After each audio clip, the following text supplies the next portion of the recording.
Permas Jaya is a public 9-hole golf course in Johor Bahru, Malaysia. It's super chilled out with stress-free, relaxed vibe all over the property and costs only 10 Benjamins for 9 holes on pretty decent greens for the area. The main draw card of the course is that it's perfect for the practice we wanted, which was on-course, consequence-free golf for J-Mac to lose some inner demons. What is consequence-free golf, you ask?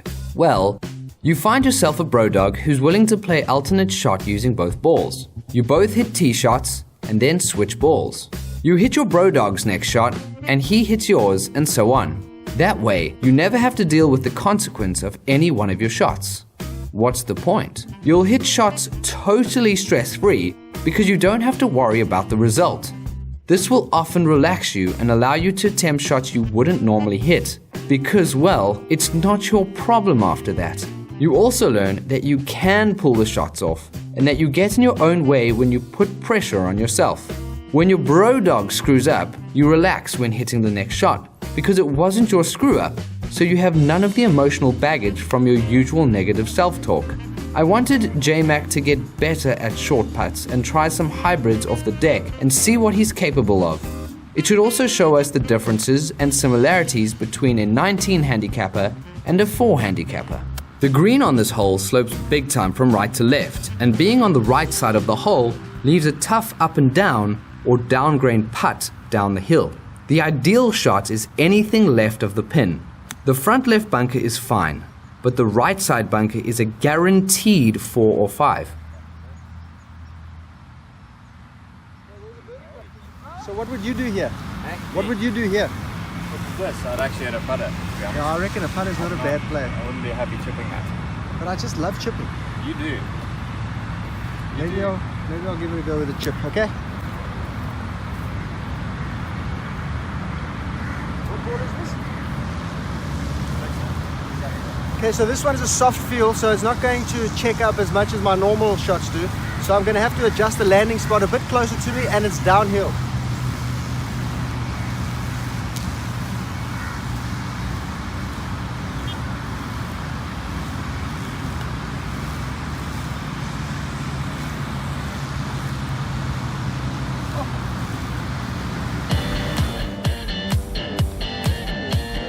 Baby. Hey.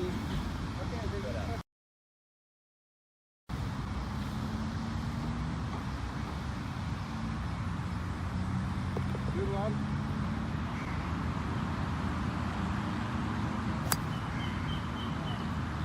Okay, so J-Mac has challenged me by topping it off the tee. I'm going to pump this driver a long way down there. Let's see if we can hit the fairway for him, otherwise he's screwed too.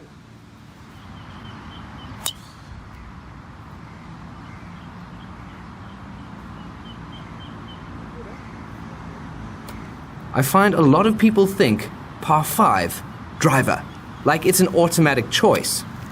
I hit a driver here because I wanted to practice it and it's pretty wide open. On tighter holes, as well as par 5s with long carries over the water to the green, I always try to select my most stress-free tee shot. We're 90% chance not going for it in 2 anyway, so focus on leaving yourself a stress-free third shot into the green. That lie was so scheiße. Perfection, absolute perfection. Is 183 yards, and to get to the pin is probably another 40 yards, 50 yards. So I would actually say Either layup or go for it. layup or go for it. But are you confident with that to carry 160 meters? Second hole of the day. Yes, normally. Yeah? But second hole of the day, maybe better to lay up. Okay, cool. So let's go for a layup at about I haven't hit the stop 100 today yet. 100 yards. Yeah, Okay, so you haven't hit the hybrid today? haven't hit it yet. Okay, cool. So let's go lay up to that tree. 90 meters. What you got? 52. 52, great. Out of the tree there. Straight at the tree, you can't reach it. It's perfect distance for you.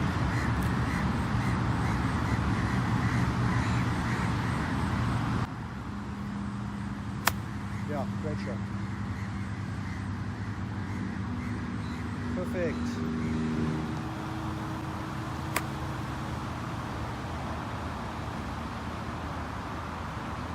I'm going to claim I hit these poor shots to set up long putts for J-Mac to practice.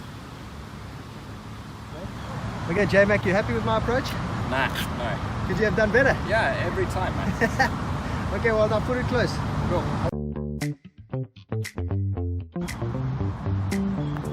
Oh, that's a nice touch. Better than I can do. Great shots. Okay, you got one more to do. The big difference on this hole between J-Dog and me was the drive. I hit a long one which makes the hole almost reachable in two. Is the risk of a soggy ball worth the potential reward? Or is it wiser to play it with a shorter club off the tee, lay up, and try and knock it close from 100 yards? My opinion is that as amateurs, making this a 3-shot par 5 brings home a lower score over 20 rounds than going for it in 2 would.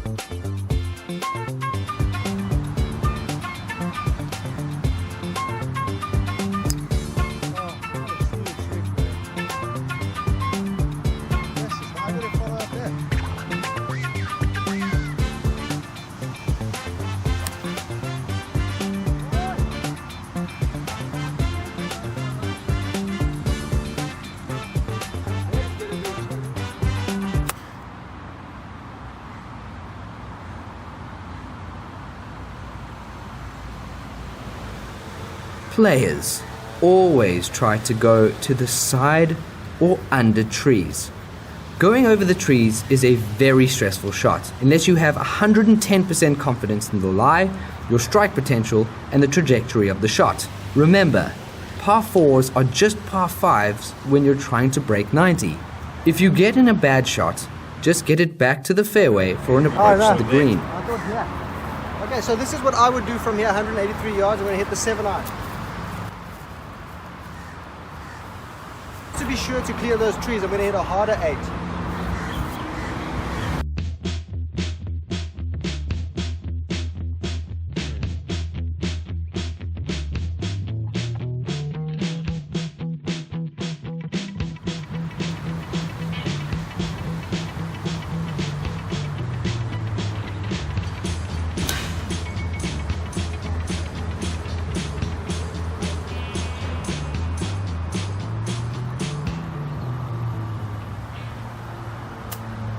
Oh yeah.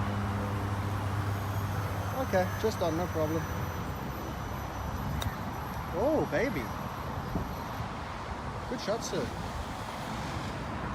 We both played this hole a bit puffies, but we are handicap golfers, so we're bound to take 5s on par 4s. When we accept that, we can move on from the hole very quickly. If you can find joy in it, then you're enlightened indeed. There's nothing more infuriating than seeing a playing partner delight in making bogey with a huge smile on his face. Try it and report back. This is a really important concept. The pin was 135 yards away. The back of the green is 155 yards away, and to carry the bunker on the left is 140 yards. We have 20 yards of green behind the pin, plus another 5 yards of flat fringe. The best place to hit this ball is 140 to 150 yards, a few yards beyond the pin, which will leave us between a 15 and 40 foot putt if we strike it perfectly. If we strike it just okay, we are pin high. If we panty strike it, we're chipping from the fringe. By going flag hunting, it brings in the high ball that could leave a fried egg bunker shot. I hit a wedge and tried to fade the ball into the pin by starting it on the bunker line. Stupid! Why set up toward a hazard? Why try fade a wedge? Ego. The better shot would be a solid wedge right over the flag about 145 yards with a little draw.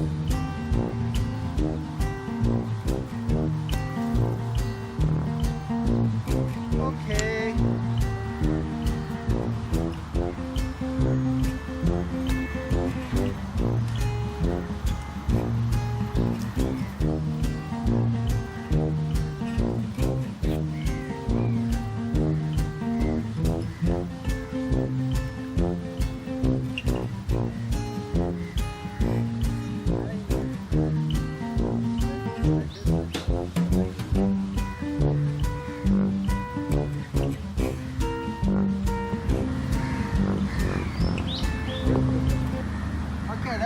spectacular. Is that a 5? This hole bends more than 90 degrees to the right, and we had no idea where we were going. J-Mac may have hit a shuri, but as long as it's straight-ish, we just get the ball and try hit the next one up there near the green or to a place you feel comfortable to hit an approach from. Remember the rule of adding 1 stroke to the par of each hole when trying to break 90.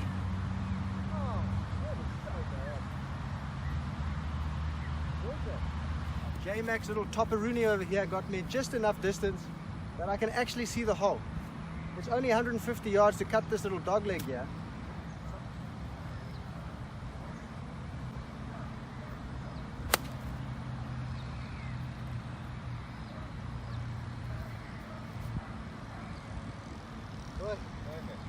A little bit to the right. J-Mac, without worrying about the consequence of the shuri he hit off the tee, smashes the purest 6-iron he has ever hit. That's the power of forgetting the baggage from the previous shot immediately. And now, a message from J-Mac. Right, players, you've got to obliterate the like button. Besides obliterate, we can smash that thing, destroy it. What else did we come up with? I'm done, I'm out of them. J-Bone and I worked on the 9-iron bump and run over the prior few weeks, and I proved to him it's more reliable than the 58 degree, especially when there's more green to work with. Without the pressure of needing to get it close, because I'd be putting, he hit a perler. Instead of getting down on himself after the top shot, J-Mac moved to my shot on the fairway as per the arrangement. He was able to reset since the result of his top shot was handed over to me. What would you have been thinking while standing over your second shot if you had topped a ball off the tee? I bet you'd call yourself a loser and worry about topping the next one. Reset, refresh, respect, and redeem yourself by hitting a good one. The next one might be the best one of your life. Sweet shot, sweet shot. Yeah, good shot. Here's a good example of not needing a driver on the par 5. We hit shots toward the lamppost after we measured that it was 260 yards away. We had no intention of reaching it, so we hit a club that would stop 30 or 40 yards short of it in the fairway. It's a great feeling to aim at something and go balls to the wall, knowing you won't reach it.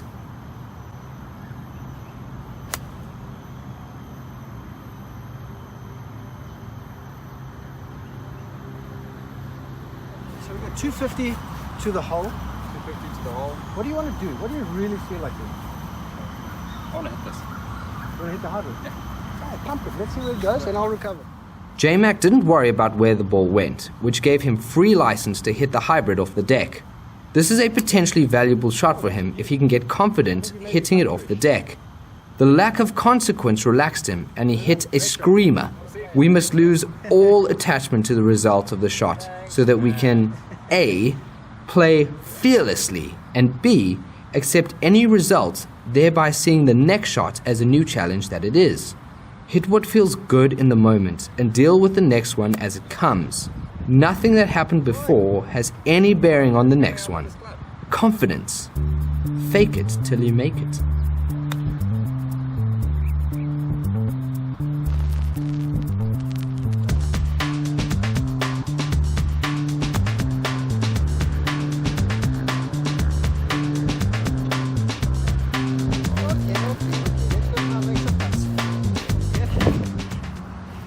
Okay, J-Mac here for the 4 with my ball and for the 5 with his ball. My bird putt over here is straight up the hill, dead straight putt. Don't be a puss in the hole.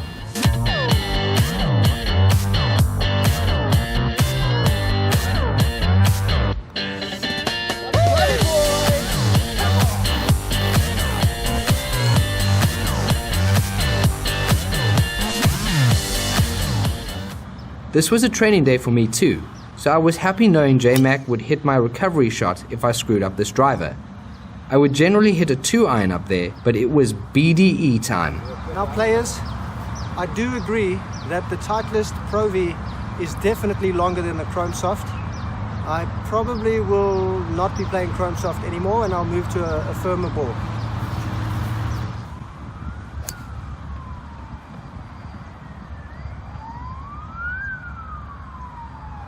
Yeah, fine. Great, great, great. Okay, I've got 179 yards here. J-Mac left me in the right rough. Probably going to have to hit a little cut here. I can start it out of that bunker there, and if I land in that bunker with a straight shot, I'm quite happy with that, because J-Mac is a boss out of the bunkers now. So I'm going to use the feeling I have from the range of the high hands at the end of the swing to try and get that fade going. Start it at the bunker, so if it goes in the bunker or just short of the bunker, I'm happy. And if it fades, I'm just on the front edge or even on the right edge of the green where there's not much danger. Maybe a bunker, but I don't think I'll get there.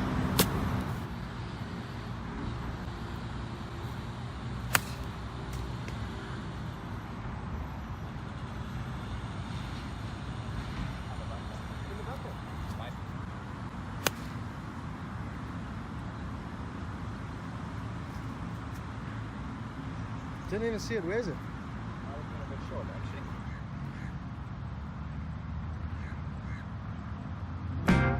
Oh, what a bunker player. Not too bad, not too bad. I may have hit a screamer, but J-Mac missed the green. He may have hit a push into the trees, but I got the ball to where I could. Then we got up and down like a couple of bouncers. This is the key. When you're having a bad ball striking day, reconcile with yourself that you just need to keep it in play and chip and putt your way to a score close to your handicap. Bro, what are you doing? Planting feathers, growing birdies. Why, bro? Science, bro.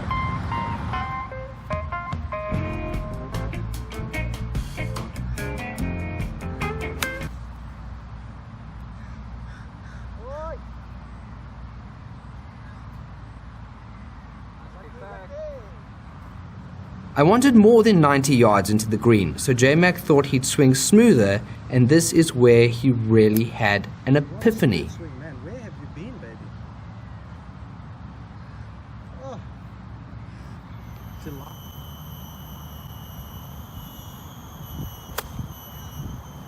Get up there. Get up there. Okay, so J-Mac has done exactly what I didn't want him to do, because that's the kind of guy he is.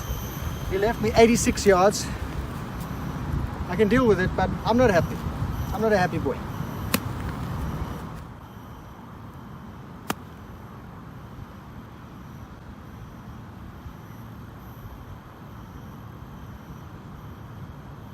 We're on-ish. Now, J-Bone, what did you find? Why did you hit that ball so much further that time, do you think? I was thinking hit it softer, don't hit it as far, and just swung a lot smoother through it. I think caught the middle exactly where it is, and that ball flew out brilliantly. I mean, that's about 215 yards, as opposed to the 200 you were expecting. That's great. But now also what we discover now is that wedge that you've just hit, that's short of the green there. Yeah. Now, I think at 96 yards, 85 meters, I think you want to be hitting 52. the 52 with the same swing. Yeah. It'll give you another 25 yards or 20 yards, but you're not smashing a wedge. I'm not having to go after it, which is what I've been doing. And then? Brings the shanks in. The shank is when you go after it, right? Yeah, every time. That always happens with wedges. Every time. Every time. So, smooth. Oh, look at that bounce. You scheiße. That's the one, my boy.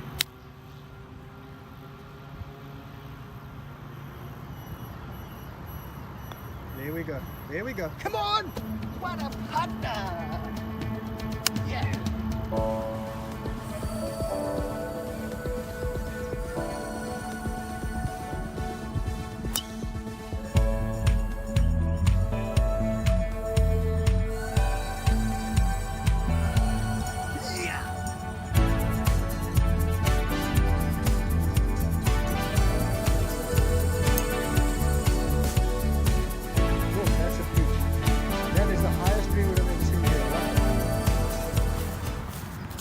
See, J-Mac thinks he's funny. He puts me in the trees all the time, but what he doesn't realize is I was raised by wolves. So I'm quite used to dark corners of the forest, lonely life under the trees, in the shadows. I'm gonna hack out of here with a 9-iron, what I like to call Thor's hammer.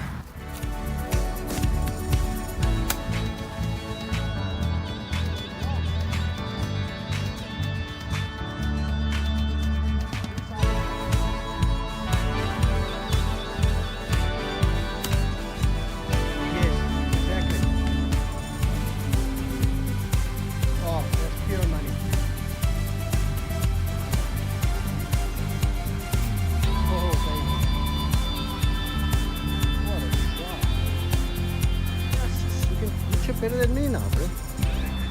Another shot dedicated to Christopher Young from America, who sent me this wedge.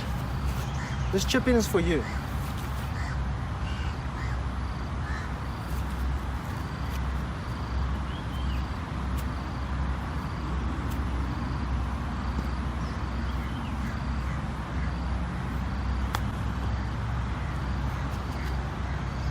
Oh, man, beautiful boy. Sorry, Chris. This is the putt that made me start thinking about a center-shafted mallet for the slower tropical greens in Southeast Asia. The blade feels like a slap, and I no longer feel in control of the stroke. If the greens run at 10.5 or more, the blade comes out. If the greens are below 10, the mallet gets a smoother stroke without the slap. After the round, we totaled up the score, and I was quite surprised how well we did. I think this 9 holes showed J-Mac 1. He was over the short putting blues. 2. He could hit the hybrid off the deck. 3. The smooth swing gets more distance and control than a wallop. 4. Being able to chip and putt like a bouse is key to golf as a handicap golfer. 5. Course management is even easier with a bouse short game. It showed me 1. I could hit a driver on tighter holes. 2. I can hit it when a hole doesn't suit my eye. 3. I want a new putter. 4. J-Mac is a bouse golf partner. Try consequence-free golf. If you don't have a brodog, you just need to go find one. There are plenty of potential brodogs waiting around at the club for another brodog to come along and start a brodogmance. We're all insecure about our games, our personalities, our suitability to play with lower handicaps. Be the brodog who meets a new brodog. Worst case scenario, the guy's a dingleberry. Best case, brodog.